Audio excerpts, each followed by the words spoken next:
Friends, आज की इस वीडियो में दोस्तों हम लोग देखने वाले हैं क्या, जिस चैप्टर को हम लोग ने छोड़ा था बीच में, जहाँ पर हम लोग ने जो है अपने चैप्टर पॉलिटिकल साइंस का 2, जिसमें से हम लोग ने जो है प्रेसिडेंट वगैरह के बारे में बात कर लिया था। अब हम लोग को पढ़ना है किसके बारे में, तो प्राइम मिनिस्टर के बारे में।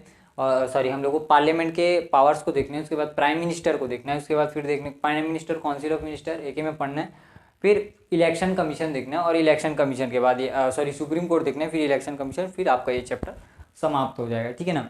तो भाई अभी मैं आपका फोकस होना चाहिए क्या, कि हमको कॉन्सेप्ट कैसे क्लियर करना है, क्योंकि कॉन्सेप्ट क्लियर रहेंगे तो क्वेश्चन आंसर आपके आराम से बन जाएंगे। तो चलो भाई, लेकिन हाँ भाई, जिन लोग ने पुराना वीडियो नहीं देखा है, जो खाली चपरासी टाइप का घूमते टाइप, चलो यूट्यूब में वीडियो खोजने हैं, वीडियो खोज लेते हैं, वीडियो देख लेते हैं, वीडियो देखने से मज़ा आता है, तो उन लोग पहले जाओ और वो पहला पार्ट था उसे आप लोग देख लीजिए। उसके बाद फिर आना क्या यहाँ पर। तो अभी मेरा थोड़ा गला थोड़ा प्रॉब्लम चल रहा है, ठीक है ना, तो आप समझ लेना। ठीक है, चलो स्टार्ट करते हैं कि अपना चैप्टर। तो भाई हम लोग ने सब चीज़ें देख ली थी कि प्रेसिडेंट वगैरह का काम क्या है। अभी हम लोग को देखने क्या, पावर्स ऑफ पार्लियामेंट। तो भाई अभी मैं आपको रिवीजन के लिए बता दूं, तो जो पार्लियामेंट रहता है उसमें कितने सदस्य रहते हैं, 3 सदस्य रहते हैं, जिसमें 2 हाउसेस रहते हैं और एक मेंबर रहता है, जिसे हम लोग क्या कहते हैं, चीफ एग्जीक्यूटिव ऑफ इंडिया, यानी कि प्रेसिडेंट, जिसके पास क्या रहती है, पूरे मिलिट्री फोर्सेस रहते हैं। और जिसको मैंने प्रीवियस वीडियो में अच्छे से बताया क्या कि प्रेसिडेंट का इलेक्शन कैसे होता है, किस तरीके से होता है, और उसके पावर्स क्या क्या हैं, सब चीज़ें एकदम डिटेल में क्लियर है। ठीक है ना। तो ये पार्लियामेंट के क्या हो जाएंगे, पावर्स ऑफ पार्लियामेंट। तो अब मैं बता दूं कि पार्लियामेंट में कितने हाउस हो जाएंगे, 2, और इन्हीं 2 हाउस को मिलाते हैं तो इसे हम लोग क्या कहते हैं, लेजिस्लेटिव असेंबली कहते हैं। ठीक है। और जो आपका एग्जीक्यूटिव रहेगा वो क्या रहेगा, आपका प्रेसिडेंट रहेगा। तो फर्स्ट रहेगा क्या, आपका लेजिस्लेटिव फंक्शन। अब जाहिर सी बात है भाई, नामे से पता चल रहा है लेजिस्लेटिव फंक्शन। लेजिस्लेटिव फंक्शन का मतलब आप ऐसे समझो, लेजिस्लेटिव फंक्शन, देखो लेजिस्लेटिव फंक्शन का मतलब समझ आ रहा है कि हाउस होगा, मैंने 2 हाउस, जो लोकसभा और राज्यसभा होंगे। तो लेजिस्लेचर यानी पार्लियामेंट का मुख्य काम क्या रहता है, तो आप सबको पता है कि वो क्या करता है, लॉ को बनाता है। और उसी लॉ को पारित कौन करता है, नहीं, प्राइम मिनिस्टर, जो क्या है एक एग्जीक्यूटिव है, यानी कि जो प्रेसिडेंट है, तो उनके सिग्नेचर के बाद क्या हो जाता है, ये लॉ लागू हो जाता है। प्रेसिडेंट को क्या है ना, सिग्नेचर करना एकदम ज़्यादा जरूरी हो जाता है, क्योंकि उसके पास पहले बहुत ज़्यादा पावर थी, उसे एब्सोल्यूट पावर कहा गया था। उसके बाद अभी उसके पास सस्पेंटिव वीटो पावर है, यानी कि प्रेसिडेंट सिर्फ और सिर्फ उसे 1-2 महीने तक उसे स्थगित कर सकता है, लेकिन उसे पारित करना ही पड़ेगा। ठीक है। और अगर उसे कुछ नहीं करना है तो उस डील को अपने पास रख रहे हो, फिर बहाना बनाओ जी, अरे वो कुछ काम आ गया था, आपका डील नहीं, आपका आर्टिकल नहीं देख पाया था, आपका ड्राफ्ट नहीं देख पाया था, हाँ कोई दिक्कत नहीं, आपका ड्राफ्ट नहीं देख पाया था, फिर 5 साल तक उसको खींच दो। ऐसा किसके समय में हुआ था, तो ज्ञानी जैल सिंह जो प्रेसिडेंट थे उसके समय में ये हुआ था, जिसे हम लोग पॉकेट वीटो पावर के बारे में कहते हैं। खैर ये तो बात की बात है, तो मैंने प्रीवियस वीडियो में आप सबको बता दिया है। अब देखते हैं लेजिस्लेटिव फंक्शन। तो the legislative function of the parliament is to make laws for all the nations according to the circumstances of constitution. माने कॉन्स्टिट्यूशन में जिस प्रकार से हमें निर्धारित एक बॉर्डर दी हुई, इसके ऊपर नहीं करना है, वरना कल चोट्टा कहीं कुछ लॉ बना देगा, कोनो दारू पीना अलाउ है पूरे देश में, सब दारू पियेंगे, जिसको नहीं पीना है वो भी पिएगा। अनसाइंड लॉ नहीं बना सकते ना, तो अनसाइंड लॉ नहीं बनाना है, जिस कारण से कॉन्स्टिट्यूशन के निर्धारित रूप से लगाए गए बॉर्डर के अकॉर्डिंग क्या बनाना है, लॉ बनाना है।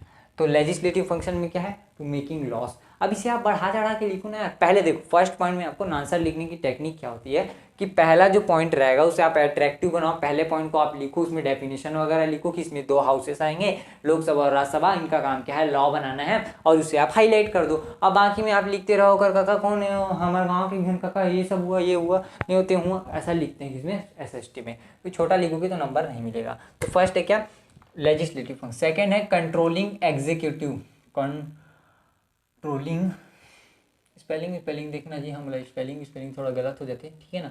Controlling executive. अब एग्जीक्यूटिव क्या है सर जी, एग्जीक्यूटिव का काम क्या होता है, बेसिकली आप सबको पता है, जो लॉ पार्लियामेंट बनाएगा उसी लॉ को पारित करने का काम किसका रहता है, एग्जीक्यूटिव का रहता है। जैसे आप सबको पता है, एग्जीक्यूशन मतलब अपने एफर्ट्स लगाना, तो उसी का मतलब क्या होता है कि एग्जीक्यूट करना, यानी उस लॉ को पारित करना किसका काम होता है, एग्जीक्यूटिव का पावर होता है। जैसे कि आप सबको पता है कि जो प्रेसिडेंट रहता है वो चीफ एग्जीक्यूटिव ऑफ इंडिया होता है। मैं इसे बार बार क्यों बोल रहा हूँ, ताकि आपको याद हो जाए, क्योंकि किताब में लिखा हुआ नॉलेज आपके कभी काम नहीं आने वाला जब तक दिमाग में है कि नहीं हो। दिमाग में भले कम रहे, लेकिन जितना है ना उतना ही आपके काम आएगा, याद रखना इस चीज़ को। तो जितने लोग ज़्यादा मरते रहते हैं ना, नोट्स चाहिए, सीधा डाउनलोड मारो, सीधा डाउनलोड, नोट्स वोट्स की कोई ज़रूरत नहीं होती। और इन 7 को जहाँ पर पढ़ना रहता है उसमें नोट्स की जरूरत नहीं, नोट्स सिर्फ रिवीजन के लिए होता है। और नोट भी बनाने का कुछ तरीका होता है, छोटा पूरा रामायण गाथा लिख दिया जो, ऐसा नहीं होता। वैसे तो मैं यहाँ जो लिखाता हूँ इंपॉर्टेंट ही रहता है। आपको क्या करना है, चुपचाप जो टॉपिक आपको नहीं आता उसको लिखो। अरे भाई जो चीज़ आपको याद है वो आप बुक में लिख के क्या करोगे, कॉपी में लिख के क्या करोगे, सेंस लगाओ ना, बस वही है। तो कंट्रोलिंग एग्जीक्यूटिव में क्या हो जाएगा कि ये क्या करते हैं, किसी भी लॉ को एनफोर्स करने से पहले उसकी रीचेकिंग करवाते हैं, और जो लॉ इनके द्वारा बनाया गया है उन्हें ही एग्जीक्यूट करने को बोलते हैं। वरना पता चला कौन एग्जीक्यूटिव बोला चलो दारू पीना अलाउ है, सब देखा अलाउ है, उधर पार्लियामेंट चिल्ला रहा है छोटा कैसे पारित किया। तो ये क्या करता है, कंट्रोल करता है बाय मोशंस, क्या बाय मोशंस। और आप सबको पता है कि जो एग्जीक्यूटिव रहता है इसमें मेन आपका क्या हो जाएगा, पीएम, क्योंकि प्रेसिडेंट तो पीएम के कहने पर ना काम करता है जी, जो पीएम बोलेगा वो प्रेसिडेंट करेगा, ठीक है ना। तो इसमें आपको याद रखना है कैबिनेट, कैबिनेट, कैबिनेट क्या होता है आपका, कमिटी, कैबिनेट कमीशन, जो भी बोलना चाहें आप, कैबिनेट कमीशन या कैबिनेट असेंबली, असेंबली लिख लो जी, असेंबली ज़्यादा अच्छा लगता है, वैसे आप सब बोल सकते हो असेंबली, असेंबली। इसी कैबिनेट असेंबली में जो है पीएम अपने द्वारा अपने पार्टी के कुछ चुनिंदा लोगों को रखता है, जो लोग क्या करते हैं, प्रेसिडेंट प्राइम मिनिस्टर को उनके काम को बताते हैं कि आपको इस जगह पर ये काम करना है। फॉर एन एग्जांपल एनआरआई हो गया, नॉन रेसिडेंट इंडिया, सीएए हो गया, सिटीजनशिप अमेंडमेंट एक्ट, 370 की बात हो गई, तो वो कहाँ से निकला था, होम मिनिस्ट्री से ही तो निकला था ना। वो सब किसके अंदर आते हैं, कैबिनेट असेंबली के अंदर आते हैं, ठीक है। तो इसी के अंदर रहते हैं, कैबिनेट असेंबली के अंदर रहते हैं कैबिनेट मिनिस्टर्स, और उन्हीं कैबिनेट मिनिस्टर्स को कौन चुनता है, प्राइम मिनिस्टर चुनता है। और इसी के बारे में उनको नेक्स्ट टॉपिक में पढ़ना है। तो इसमें क्या लिखोगे आप, इसमें लिखोगे एडजर्न मोशन। एडजर्न का मतलब क्या होता है, तो पहले आप समझो एडजर्न का मतलब क्या, मोशन मतलब किसी चीज को लगाना। मोशन अगर आप किस में पढ़ोगे, फिजिक्स में पढ़ोगे तो अलग है, पॉलिटिकल साइंस में पढ़ोगे तो उसका मतलब होता है एग्जीक्यूट करना, उसी चीज को लगाना। माने एडजर्न मोशन माने अगर आपको किसी चीज की जवाबदारी नहीं है तो आपको हम बाहर कर देंगे। इसका सीधा मतलब ये निकलता है कि अगर कोनो मिनिस्टर बोला, मतलब गया तनतना गया कोई संसद, ओए छोटा उठ बता इतना पैसा तू खर्चा कहाँ किया, वो सोच रहे अरे दादा सब हो तो हम करप्शन करके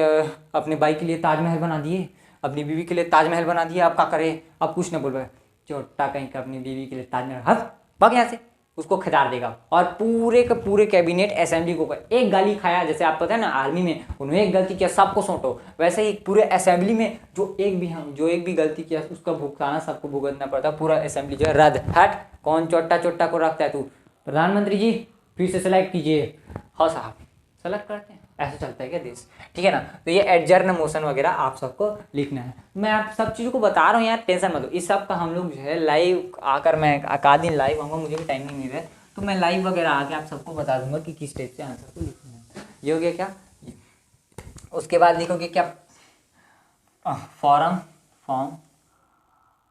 ऑफ डिबेट। डिबेट के लिए सबसे बड़ा फॉर्म आप बोल सकते हो भाई, सबसे बड़ा है। आप सबको पता होगा कि देखते होगे लोकसभा में मीटिंग होता है, बस सब लोग बजाते होंगे, वहाँ मोदी जी बोलते हैं तो सब लोग बजाते नहीं है, टेबल को ठप ठप ठप ठप ठप, उनका समर्थन कर रहे हो, ऐसे ताली नहीं बजाते वहाँ पे, ठप ठप बजाते हैं। उधर कोनो चिल्ला रहा है, राहुल गांधी ये गलत बोल रहा है, ये गलत बोल रहा है, वो गलत बोल रहा है, हाँ।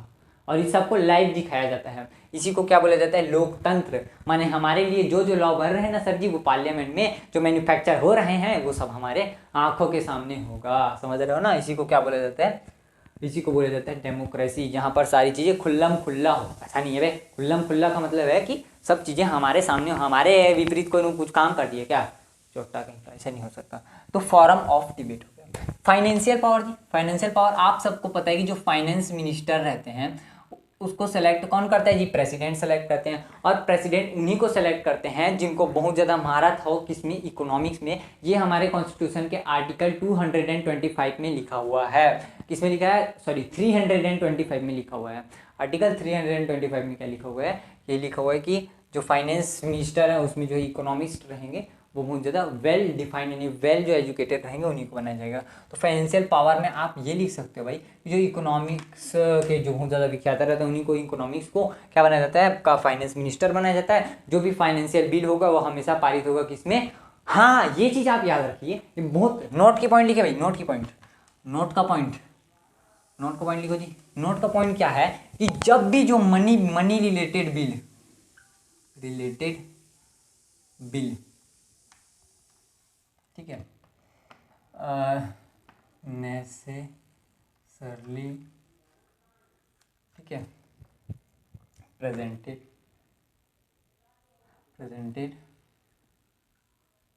ओनली इन लोकसभा, ठीक है।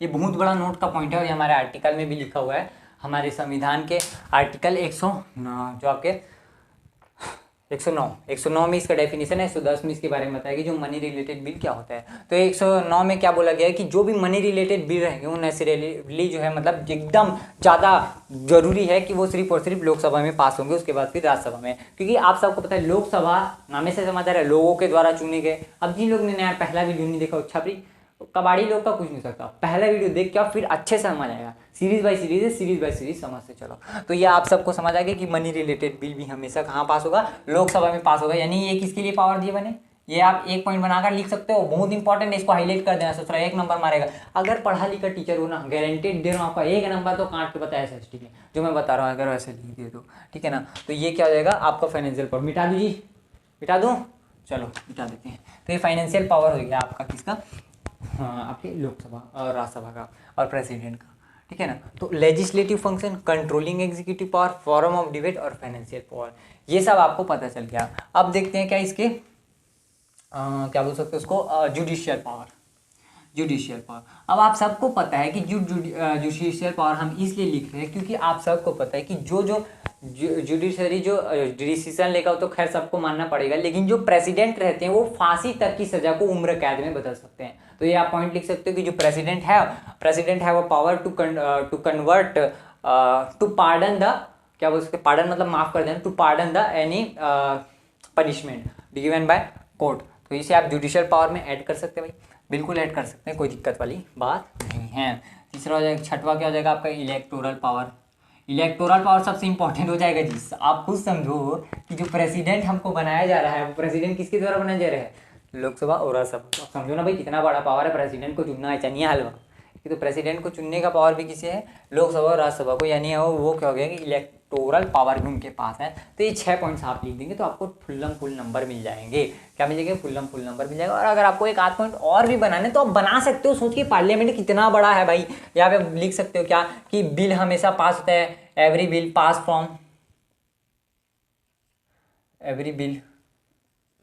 पास फ्रॉम लोकसभा एंड राज्यसभा। अच्छा जरा मैं इसके बारे में आपको जरा बताता हूँ। देखो कोई भी बिल बनने से पहले वो क्या रहता है, ड्राफ्ट यानी मसौदा, मतलब वो जो है अभी क्या है, अभी हमने उसके पीछे आइडिया दिया है।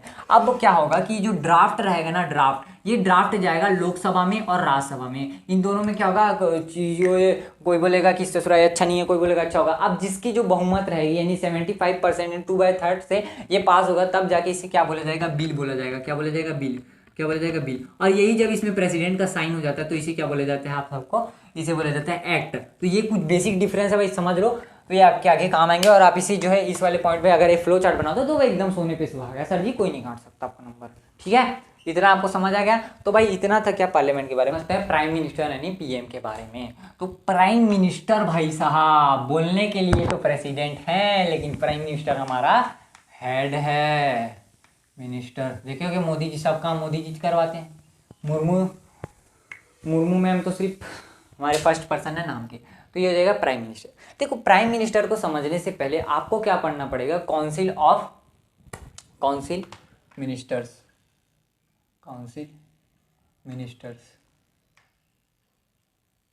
वही काउंसिल मिनिस्टर्स क्या होते हैं, देखो काउंसिल नामे से समझ आ रहा है कि जहां पर काउंसिलिंग होगी, यहाँ पे जहाँ पे वार्तालाप होंगे, जहाँ पे सारे इंपॉर्टेंट चीजें ली जाएगी। और मिनिस्टर्स आप सबको पता है क्या, वो नेतवन साहब क्या होते हैं, मिनिस्टर्स होते हैं। नहीं, काउंसिल ऑफ मिनिस्टर माने group of ministers who can assemble the loss of for nation, माने नेशन के लिए जो लॉ बनाए जाएंगे और जो एग्जीक्यूट किया जाएगा वही क्या होता है, काउंसिल ऑफ मिनिस्टर। यानी इसे हम लोग काउंसिल ऑफ मिनिस्ट्री कहते हैं। और इसी काउंसिल ऑफ मिनिस्ट्री का हेड कौन होता है ससुरा, प्राइम मिनिस्टर, ठीक है। तो अभी प्राइम मिनिस्टर कौन है, हमारे श्री नरेंद्र मोदी जी हैं, वही क्या है, हमारे हेड है भाई, कहाँ के, काउंसिल ऑफ मिनिस्टर्स के। अब जरा मैं इसके बारे में आपको कुछ चीजें बता देता हूँ।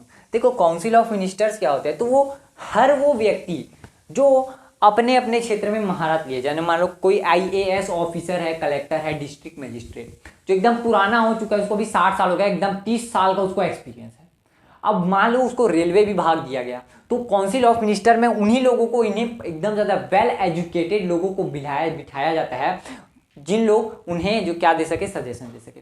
और उन्हीं सजेशन देने वालों में से बहुत ज़्यादा इंपॉर्टेंट, जो जैसे कि आपके विदेश मंत्री हो गए, बहुत बड़े बड़े जो पोस्ट हो गए, उन्हें जब मिनिस्ट्री में ले जाता है तो उसे क्या बोला जाता है, कैबिनेट मिनिस्ट्री। माने काउंसिल ऑफ मिनिस्टर वह ग्रुप है जहां पर सारे मिनिस्टर्स रहेंगे, प्रेसिडेंट द्वारा, प्राइम मिनिस्टर द्वारा चुने, और प्राइम मिनिस्टर के चहीते कहाँ रहेंगे, कैबिनेट मिनिस्ट्री में, और उसे क्या बोला जाता है, कैबिनेट मिनिस्टर बोला जाता है। ठीक है, काउंसिल ऑफ मिनिस्टर्स के भी कैबिनेट मिनिस्ट्री, लेकिन उसे जो है उच्च कैबिनेट मिनिस्ट्री बोला जाता है। लेकिन हो सकता है कि कई बार कैबिनेट मिनिस्टर हट जाए, तो उसके बदले में क्या होता है, स्टेट मिनिस्टर लाया जाता है। ठीक है, कैबिनेट मिनिस्टर की जगह में स्टेट मिनिस्टर लाया जाता है। तो इन्हीं के हेड कौन होते हैं, प्राइम मिनिस्टर। तो हम प्राइम मिनिस्टर को ऐसा बोल सकते हैं कि bridge of parliament and supreme court, कि जो दोनों के बात को लेवल पर रखे, यानी कि जो सुप्रीम कोर्ट है वो क्या करेगा, लॉ को बचाएगा और ये लॉ को बनाएगा, और ये बीच वाला कौन है, एग्जीक्यूट करेगा, यानी कि लॉ को चढ़ाएगा, माने हमारे तक पहुंचाएगा, तो वो क्या हो जाएगा, आपका एग्जीक्यूट हो जाएगा। तो ये हो जाएगा क्या, प्राइम मिनिस्टर।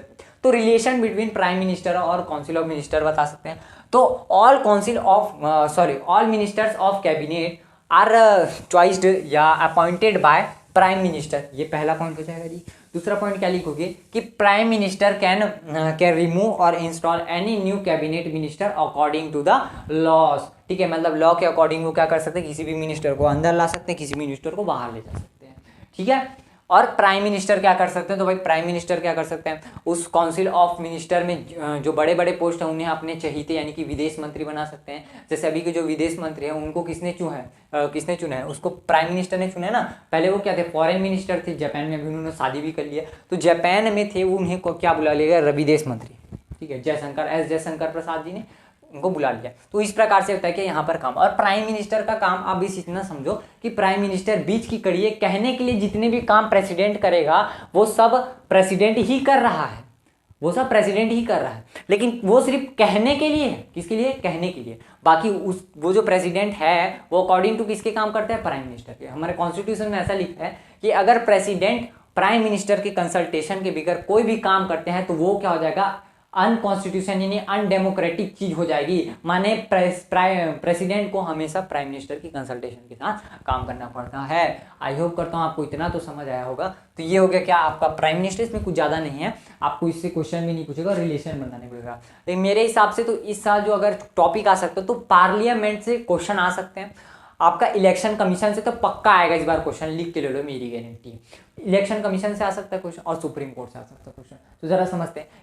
देखो, इलेक्शन कमीशन आपको जानने के लिए बहुत लगा होगा अटपटा, लेकिन मैं आपको जब इलेक्शन कैसे होता है बताऊंगा ना, आपको इतना इंटरेस्टिंग लगा, सोच रहा इतना बेहतरीन था, हमको तो कोई बताया ही नहीं था। चलो स्टार्ट करते हैं। क्या आपके सुप्रीम कोर्ट। देखो सुप्रीम कोर्ट जो है ना, इसे हम लोग सुप्रीम क्यों कहते हैं, खुद सोचे सुप्रीम क्यों कहते हैं, क्योंकि इसके द्वारा जो बताया गया ना, इसके द्वारा जो बोल दिया गया वो क्या है, एक खुद अपने आप में खुद ब खुद एक लॉ है। माने वो जो बोल दिया भाई उसको कोई नहीं काट सकता। ऐसा कौन बोलता है, I am the boss, I am the real boss बोलता है कौन, supreme court. Supreme court is the real boss of Indian constitution.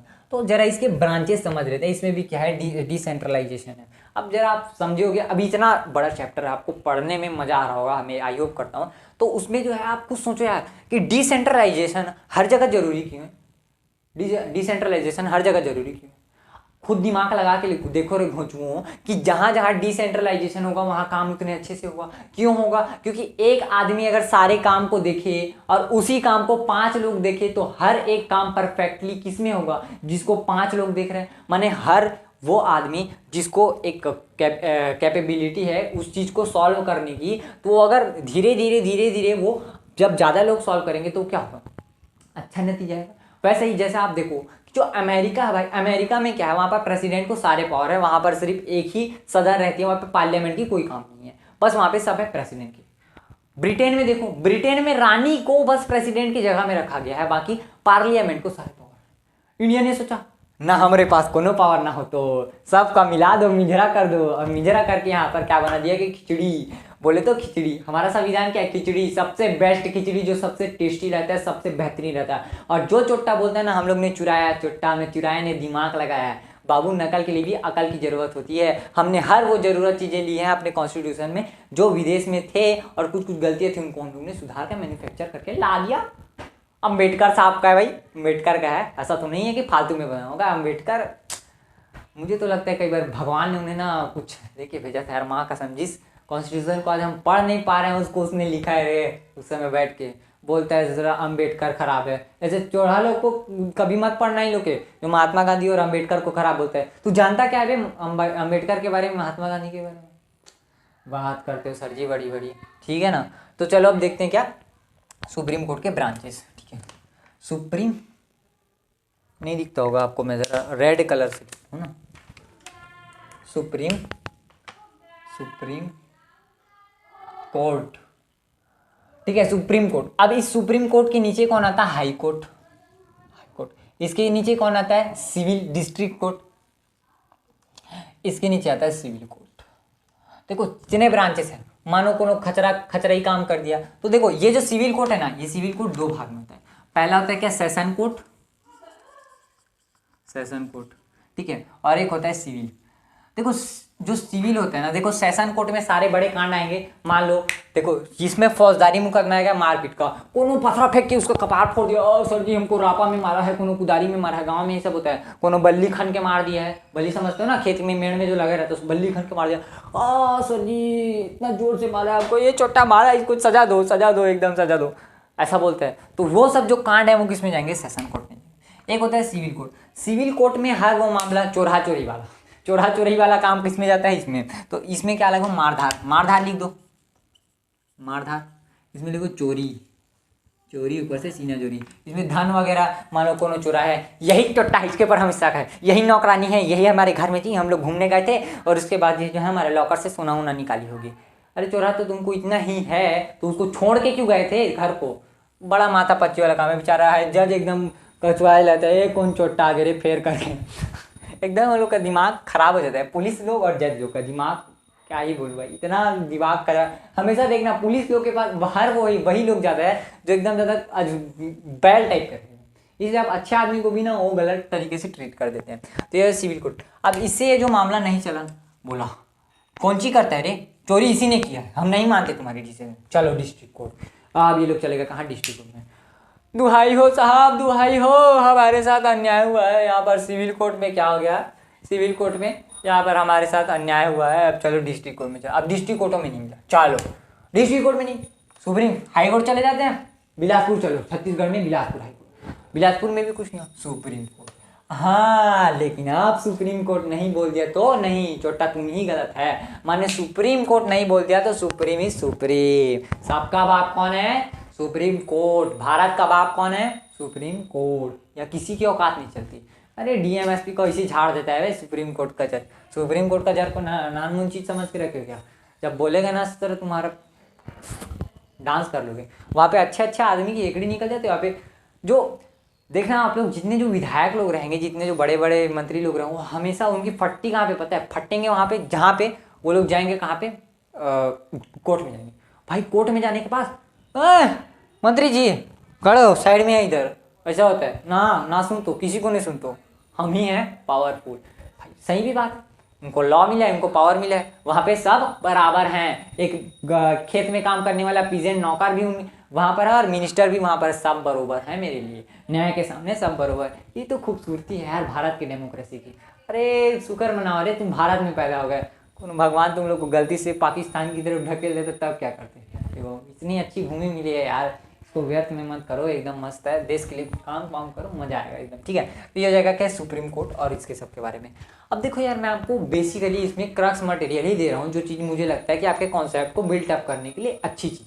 मतलब इसमें मैं आपको मजा दे रहा हूँ, एक मजा फील करके देखो कि मजा आएगा, एकदम मजा आ गया। क्वेश्चन आंसर तो बात की बात, मजा जिसको आ गया ना वो पेपर में बिना पढ़े भी जाएगा। सर अरे यार ये तो सर बताते, लिखो लिखो लिखो, सब झाड़ के आ जाएगा, सबका नंबर देगा, सामने वाला नंबर देगा। बच्चा लिखा है सामने वाले को नंबर देना पड़ेगा। तो ये सुप्रीम कोर्ट हो जाएगा आपका ऐसा। अब जरा समझते हैं इलेक्शन कमीशन के बारे में। अब देखते हैं क्या इलेक्शन कमीशन के बारे में। देखो इलेक्शन कमीशन आपको नाम से समझ आ रहा है कि वो क्या कराएगी, इलेक्शन कराएगी। और आप ये समझिए कि कोर्ट के बाद सबसे ज़्यादा किसी के पास पावर है तो इलेक्शन के पास, इलेक्शन कमीशन के पास। कैसे सर जी? अगर इलेक्शन कमीशन वाला बोल दिया ना किसी पार्टी को तुमको 20 गाड़ी से ज़्यादा नहीं चलाना है, अगर वो 21 कर दिया, हाँ हमसे चला कि चल ला तुम इस साल चुनाव नहीं लड़ सकते जा। अब इस साल मतलब 5 साल बाद लड़ोगे।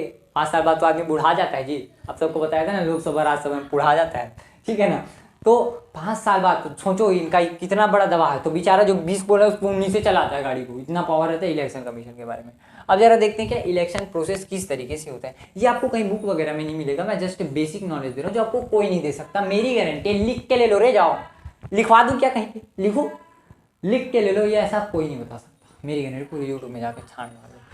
फर्स्ट जो इलेक्शन कमीशन रहता है वो पावर देता है डिस्ट्रिक्ट मजिस्ट्रेट यानी कि डीएम को। डीएम आप सब जानते होंगे, कलेक्टर, तो वही कलेक्टर जो रहता है उसे हम लोग डीएम के नाम से जानते हैं। तो डिस्ट्रिक्ट मजिस्ट्रेट को सब लोग कहते हैं क्या कि द पावर ऑफ इलेक्शन, माने इलेक्शन जो करवाएगा वो कौन करवाएगा, किसी डिस्ट्रिक्ट में कंडक्ट करना है तो डीएम करवाएगा, इन डिस्ट्रिक्ट मजिस्ट्रेट। अब ये डिस्ट्रिक्ट मजिस्ट्रेट जो है, अब देखो भाई इतना बड़ा क्या है आपका जिला है, ये आपका जिला हो गया, जिला हो तो ठीक, ये जिला।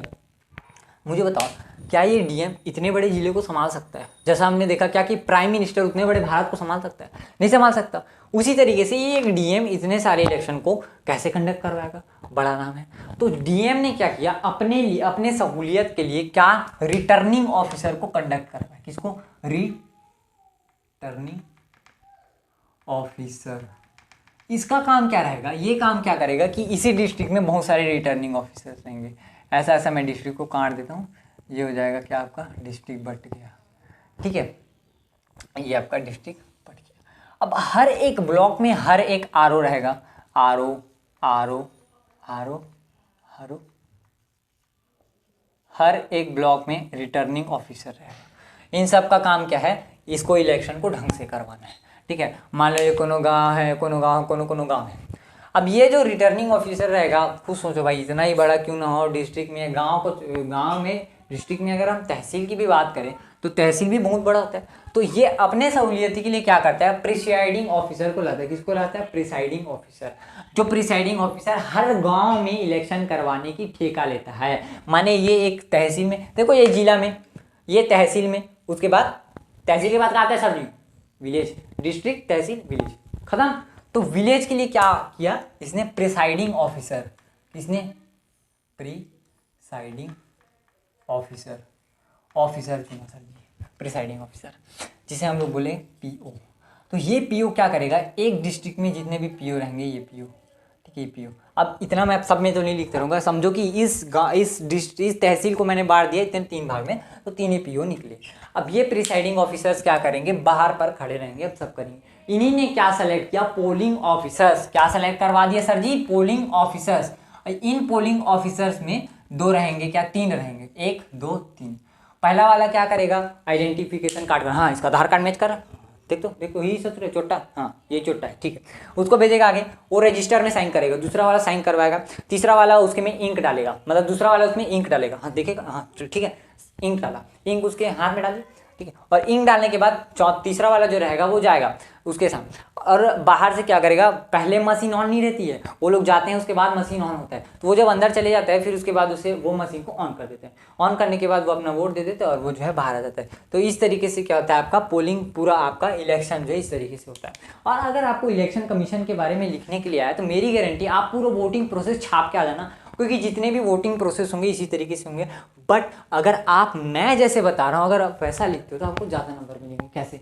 तो आप समझो टीचर की मेंटेलिटी क्या रहती है, वो आप में कुछ अनोखा खोजने की कोशिश करता है। और अगर आप जो चीज़ है वही छाप के आ जाओगे जो बुक में लिखा है वही, तो फिर वो आपके काम का क्या है यार, बताओ, कोई काम का है?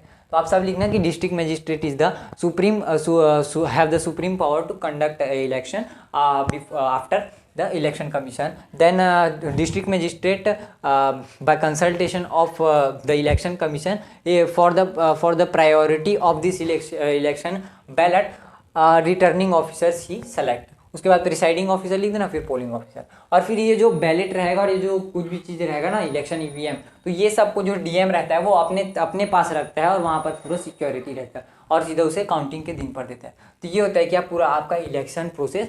अब भाई ये आपका चैप्टर पूरा ख़त्म हो गया, मान के चलो, मतलब ख़त्म होने को आया है। जरा हम इलेक्शन कमीशन के फैक्ट्स पर समझते हैं, उसके बाद आपका चैप्टर खत्म हो जाएगा। ठीक है, इलेक्शन कमीशन जो है पहले नहीं आया था हमारे भारत में, इसका हिस्ट्री समझते हैं, बुक में नहीं मिलेगा, सही बता रहा हूँ। इलेक्शन कमीशन हमारे भारत में तब आया जब हमें फर्स्ट इलेक्शन करवाना था। अब वो इलेक्शन कब हुआ आप सबको पता है कि 1950 में हुआ है। ये सब आप नेक्स्ट चैप्टर में पढ़ने वाले हो। 25 जनवरी 1950 में तारकोंडे, कौन सा, तारकोंडे कमेटी, ये सब फैक्ट है ना, इसको आप लिखना चाहे लिखिए, वरना कोई ज़रूरत नहीं है, आप याद कर ले तो ज़्यादा अच्छा रहेगा। तो तारकोंडे समिति की सिफारिश पर 1989 में ना, 1989 में सबसे पहली बार तारकोंडे समिति की सिफारिश पर 1989 में यहाँ पर इलेक्शन, देखो नहीं, इसमें इलेक्शन कमीशन बन गया था, लेकिन इसमें हमेशा एक इलेक्शन कमिश्नर हुआ करता था। ठीक है, लेकिन तारकोंडे समिति की सिफारिश पर 1989 में इसे 3 कर दिया गया, और इस जो है 61st अमेंडमेंट एक्ट, ठीक है, और जो 1989 है इसी में जो है जो वोटिंग का जो एज था उसे 21 ईयर से कितना कर दिया गया, 18 ईयर्स तक कर दिया गया। तो इस तरीके से ये जो है आपका फैक्ट भी खत्म होता है। अब देखो यार, मैंने जो है आप सबको बता रहा हूँ इंपॉर्टेंट चीज़ें कि मैंने आप सबको एसएसटी का बहुत सारा चैप्टर करवा दिया। अब हम क्या करेंगे, एसएसटी को थोड़ा रोक देते हैं, आप जरा हम लोग संस्कृत व्याकरण पर चलेंगे, और संस्कृत व्याकरण पर मैं वीडियो डालूंगा, ठीक है ना। संस्कृत व्याकरण में हम पहला ही स्टार्ट करेंगे संधि समास, उसमें बेसिक चीज़ें बस जानेंगे और प्रत्यय वगैरह सब जानेंगे, और फिर उसके बाद हम लोग क्या करेंगे, इसको प्रोसीड करेंगे। तो ये आपका फर्स्ट चैप्टर जो चैप्टर है वो खत्म होता है। मैं इसके बाद इसका फर्स्ट चैप्टर भी आ जाएगा, तो ये आपका चैप्टर खत्म होता है दोस्तों। मिलते हैं दोस्तों नेक्स्ट वीडियो में, तब तक के लिए बाय बाय।